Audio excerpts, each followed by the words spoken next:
Hello everyone. Today I'm going to discuss one of the important aspect of carbon footprint, and by this way maybe we can understand how we can set some strategy and how we can develop some things in a better way. Carbon neutrals and net zero carbon. What's the difference and why does it matters? At Herbert Smith Free Hills, we have committed to achieve net zero carbon emission by 2030 through adaptations of the science-based target aligned with the Paris Agreement. We seek to limit global warming to 2 degrees Celsius above pre-industrial level and pursue effort to limit warming of 1.5 degrees Celsius. What about does net zero carbon mean in practice? And what are the setting out to achieve? As a consequences of the climate change steadily intensify, we are seeking for broader commitments from governments and business to strengthen our global response to this crisis. But with regulations and law multiplying and the new buzzword developing, it can be difficult to understand exactly what the commitment means. Two terms, in particular, carbon neutrals and net zero carbon, are often used interchangeably by represent very different approaches to combating climate change. Carbon neutral. Carbon neutrals means balance greenhouse gas emission by offsetting or removing from the atmosphere an environment amount of carbon for the amount produced. This can be achieved by buying carbon credit in emissions permissions to emit carbon dioxide or other GHG in exchange for offshore the effect of these emissions, and or by supporting GHG reducing initiatives such as renewable energy projects.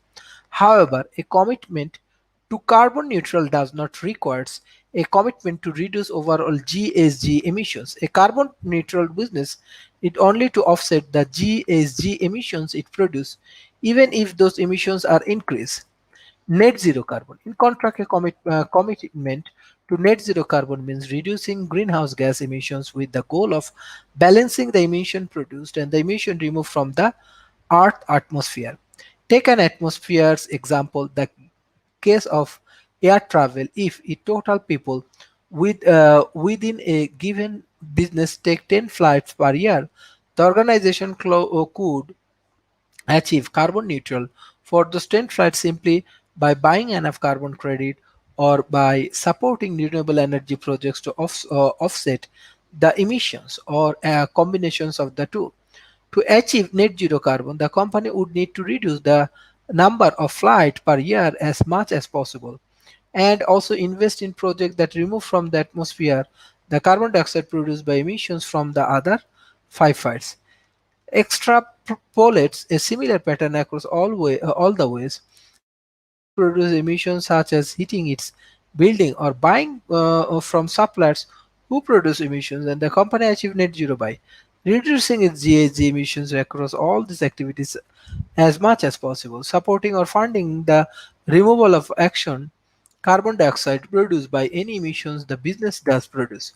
Why the words matter? Even respects news outlets and the world leaders occasionally confused neutrality and net zero carbon or use them interchangeably, and business takes say carbon neutral rather than net zero carbon have sometimes been accused of greenwashings, even when their effort at addressing climate change are genuine. It is important then we are clear about what we seek to accomplish.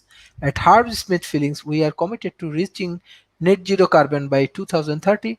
We are setting target backed by the Science-Based Target Initiative in line with what latest climate says science says it is necessary to meet the 1.5 degrees Celsius goal. The science tells us that we have a limited windows to act, and the business have a crucial role to play in protecting the future of our planet. We are proud to do our part.